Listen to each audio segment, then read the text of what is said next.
రాజకీయ ముసుగులో ప్రజాప్రతినిధి 2 కుంటలు ఆక్రమించుకుని రైతులను గ్రామస్తులను భయభ్రాంతులకు గురి చేస్తున్నాడని కాంగ్రెస్ పార్టీ కొల్చారం మండల అధ్యక్షుడు నాగులగారి మల్లేశం గౌడ్, రాంపూర్ గ్రామ మాజీ వార్డు సభ్యుడు ముదిరాజ్ సంఘం గ్రామ అధ్యక్షుడు నెల్లిరాజు, మాజీ సర్పంచ్ వెంకటేశం అన్నారు. సోమవారం నాడు కొల్చారం తహసీల్దార్ కార్యాలయంలో ఏర్పాటు చేసిన ప్రజావాణిలో రాంపూర్ గ్రామంలో 2 కుంటలను ప్రజాప్రతినిధి కబ్జా చేశాడని తహసీల్దార్లు రాంపూర్ గ్రామస్తులు ఫిర్యాదు చేశారు. అనంతరం మల్లేశం గౌడ్, నెల్లిరాజు, వెంకటేశంలో మాట్లాడుతూ రాజకీయ ముసుగులో గ్రామానికి చెందిన ఓ ప్రజాప్రతినిధి 2 కుంటలను కబ్జా చేశాడన్నారు. మరియు కాంగ్రెస్ ప్రభుత్వం ప్రతిష్టాత్మకంగా హైడ్రా చట్టాన్ని అమల్లోకి తెచ్చిందన్నారు.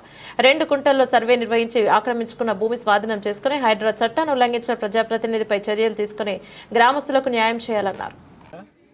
రాంపూర్ గ్రామానికి సంబంధించిన 2 కుంటలు ఒక ప్రజాప్రతినిధి రాజకీయ ముసుగులో కబ్జా చేసి అక్కడున్న రైతులను కానీ అక్కడున్న గ్రామస్తులను కానీ భయభ్రాంతులకు గురి చేస్తూ 8 ఎకరాలు 9 ఎకరాలు ప్రభుత్వ ల్యాండ్ను కబ్జాలో పెట్టుకొని దాన్ని కల్టివేషన్ చేయడం జరుగుతుంది. అట్టి దానిపై సమగ్ర విచారణ చేసి అట్టి ప్రభుత్వ భూమిని కాపాడవలసిందిగా ఈరోజు రాంపూర్ గ్రామస్తుల ఆధ్వర్యంలో మరియు ఉపాధి హామీ పథకంలో చేసినటువంటి కుంటను కూడా నిర్వీర్యం చేస్తూ ఆ కుంటను కూడా మట్టితో నింపి అక్కడ ఇంచుమించు 7-8 ఎకరాల కబ్జా కల్టివేషన్ ల్యాండ్ చేయడం జరుగుతుందని మా దృష్టికి రావడం జరిగింది. దానికి ఆధారాలు కూడా ఇంతవరకు కూడా పేపర్లలో, టీవీలలో వచ్చినా కానీ అధికారుల నుంచి ఎలాంటి స్పందన రాకపోవడం చాలా విచారకరం.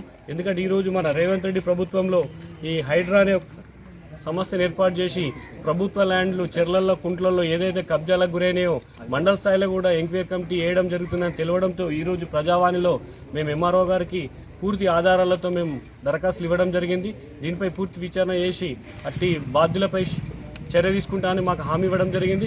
దయచేసి మండల వ్యాప్తంగా కూడా మేము తహసీల్దార్ని కోరడం ఒకటే, ఏ ఊర్లో ఏ గ్రామంలో అయినా గ్రామ కంటాన్నైనా బఫర్ జోన్లో కానీ ఎఫ్టీఎల్ జోన్లో కానీ ప్రభుత్వ ల్యాండ్లు ఎవరైనా ఆక్రమించినచో అట్టి వారిపై చర్య తీసుకోవాలని కూడా మేము ఎంఆర్ఓ గారికి విన్నవించడం జరిగింది.